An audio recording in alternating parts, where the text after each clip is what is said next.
10 strange ancient tribes they were believed to be real by explorers. Not every fantastic creature comes from fairy tales. Some of the strangest are ones that, 2,000 years ago, explorers insisted were real. When the first natural scientists were trying to catalog every tribe and creature that existed on this earth, they wrote down some strange things. If you traveled far enough away from civilization, they insisted, you'd find tribes of people without heads, with animal heads, or with their feet pointing the wrong way. We've never found any proof that these people existed, of course. Still, at the time, people insisted they'd seen them. And in every case, the stories didn't just come from one person, other people backed them up. Sure, the most logical explanation is that all of these stories were made up. But so many people told these stories that it's hard not to wonder if, a long time ago, the world might have been a very different place. The Blemmies, the headless men of Africa. In the eastern part of Libya in the 5th century BC, there was a tribe of men with no heads on their shoulders.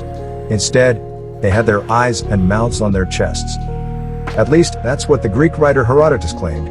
Admittedly, he wasn't going off the best information, he was only repeating, as he noted, what the Libyans say. But he isn't the only person who has claimed they exist. In fact, people have been reporting sightings for more than 2,000 years. More than 400 years later, the Roman writer Pliny the Elder insisted they were real. He named them the Belmi and said that they were a nomadic tribe that had since moved to Ethiopia.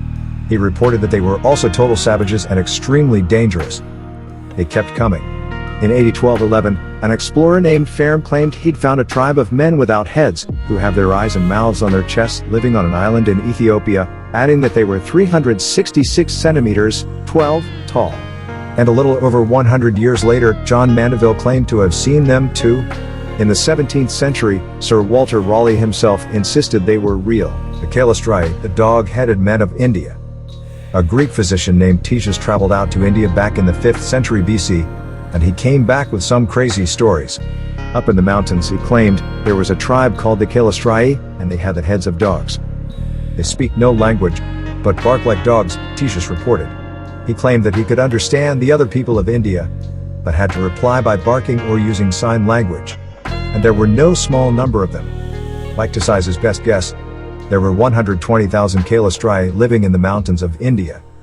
The really weird part, though, is that people actually backed up his story. About 200 years later, a man named Megasthenes followed Ctesias' path into India and reported back that the Calistri were real. He had seen them himself, he insisted.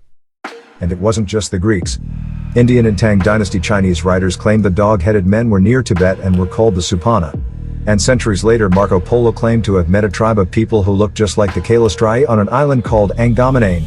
I assure you, Marco Polo wrote, all the men of this island of Angomanane have heads like dogs, the Cyapodes, the umbrella-footed men. Ctesias didn't just see dog-headed men in India though, he also claimed to have met a group of extremely strange-looking people called the Cyapodes. He claimed the people of this tribe had only one leg, with one gigantic foot. And, when it got hot, they would lie on their backs and use their gigantic feet as umbrellas. The Cyapodes, according to Ctesias, got around by hopping, and they could do it extraordinarily well. They could leap over a man's head, all by bouncing on one foot. It's all fairly ridiculous, but people believe Cyapodes were real for another 2,000 years. Early maps had small images of them drawn inside India to show where they lived, and the philosopher St. Augustine wrote an entire treatise about them. St. Augustine wrote that the Cyapodes, he said, had to be descended from Adam and ought to be considered human. The Panati, the men of all ears island. On an island in Scythia, according to the Roman naturalist Pliny the Elder, lived a group of people called the Panati. These people had massive, floppy ears hanging off the sides of their heads. Their ears were so big that they didn't even need clothes. They could just wrap their ears around their bodies during the day and even use them as blankets at night. It's kind of a silly mental image, but one of his contemporaries, a Roman named Pomponius Mela, insisted that Pliny was telling the truth. He just had the wrong location. According to Mela, the Panati were on the Orkney Islands in modern-day Scotland, and not only did they use their ears as clothes, but they could prop them up as parasols on sunny days. According to Mela, the Panati didn't live alone. They had to share their island with another tribe, the Hippopodes, a group of people who had horse hooves for feet. Fusang, the kingdom of women. Europeans weren't the only people who were convinced that weird-looking tribes were all around them.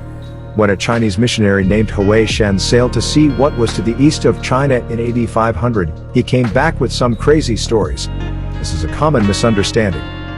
Hui Shen claimed that he'd reached a place called Fusong, which, based on his direction, would be in the area of modern San Francisco. Others have variously nominated Mexico, British Columbia, and other places. Inside Fusong, he claims that he found a kingdom of women who reproduce asexually. He said that the women were beautiful, although their bodies were covered with hair.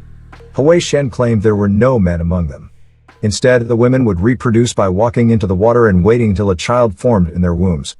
Then, 3 or 4 months later, their babies would be born.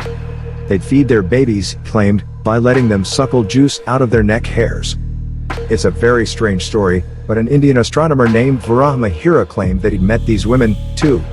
However, Varahamihira, seems to suggest that Hui Shen took a wrong turn on his way to San Francisco.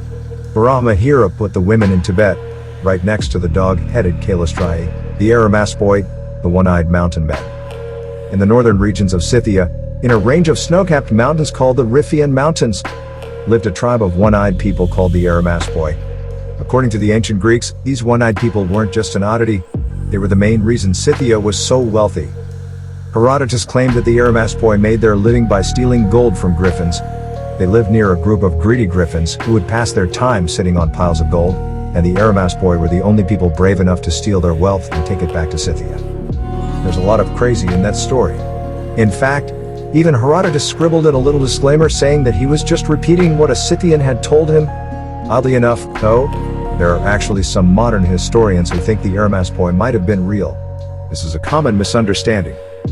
The theory is that the whole story just comes from a language barrier and a game of broken telephone.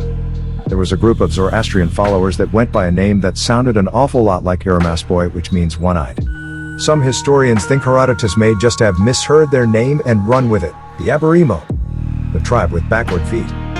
When Alexander the Great marched east, he hired a man named Baton to scout ahead and see what was inside India. If Baton is to be believed, he made it all the way to the Himalayas, the land where the Aborigine live. The Aborigine, Baton said, had their feet facing the wrong way. Their feet pointed backward, which, surprisingly, didn't seem to be much of a handicap. He claimed that they could run quickly enough to keep up with the fastest wild animals. He would have brought one back to Greece, Baton said, but the Aborigine had lungs that would only work in their own climate. When he tried to bring them out, they began to choke on the thick air of the world below. Sure, it's a pretty convenient excuse, but Baton wasn't the only one who saw them. Megasthenes claimed to have seen them too when he traveled through India. He says that they preferred to be called the Nilus, however, and added that they had 8 toes on each foot. The Maklais, the tribe of hermaphrodites. In Ethiopia, there was a nation called the Mughals, and, according to the Greeks and the Romans, every single person in their whole country was a hermaphrodite. That's definitely what the Romans said, anyway. The Greeks were the first people to make contact with Mughals, and while they treated the women as fairly butch, they didn't specifically call them hermaphrodites. When Herodotus wrote about them, he said that they worshipped a female god of war and celebrated her by having the women fight with stones and sticks. He didn't exactly mention their genitals, but Aristotle would later claim that the people there had one female breast on the right side of their body. And the Roman writer Callisthenes would later claim that they were fully hermaphroditic. If Callisthenes is to be believed, both organs worked for these people. As he put it, the Mughals unite the two sexes in the same individual and alternately perform the functions of each. The Astamoi, the Indian tribe that eats odors. The Astamoi have to be the strangest people Megasthenes, the Greek explorer who traveled into India, claimed to have met. They were a tribe of incredibly hairy men who dressed in cotton wool, and they didn't have mouths. Megasthenes claimed that the Astamoi got their food by smelling things.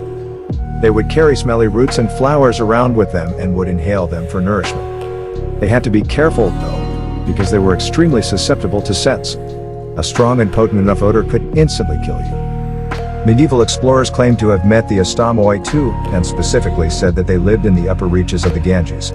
John Mandeville talked about them the most, although he added a lot of details that Megasthenes left out. According to Mandeville, the Astamoi were a pygmy tribe, and their faces weren't entirely blank. That had a little round hole in the middle that they could use to drink from, usually through a straw. Since they didn't have mouths, they had to speak through hissing. The Libyan satyrs, the goat men of Africa. Satyrs, according to a lot of Roman and Greek writers, weren't just creatures from mythology. They were real. In fact, a whole lot of people have claimed to have seen them firsthand. This is a common misunderstanding. The Greek writers Herodotus and Xenophon both claimed to have seen a satyr's hide. It was a tourist attraction, they said, that was on display in a town by the Meander River. And they weren't the only ones. Pliny the Elder worked a casual, offhand command into his writings, saying that a number of satyrs lived in western Ethiopia, and several Romans claimed that they'd seen one put on display. A Libyan satyr was captured and brought to Rome, while Plutarch claimed he'd seen a satyr that was captured from a part of modern Albania. One Roman soldier, Sulla, even claimed that he had personally caught a satyr by surprising it while it was sleeping. And it didn't even stop there. By the 4th century AD, it was believed that the last satyrs had died, but their bodies were still on display. Saint Jerome, in fact, claimed that he'd seen the body of a satyr himself, preserved in a pile of salt.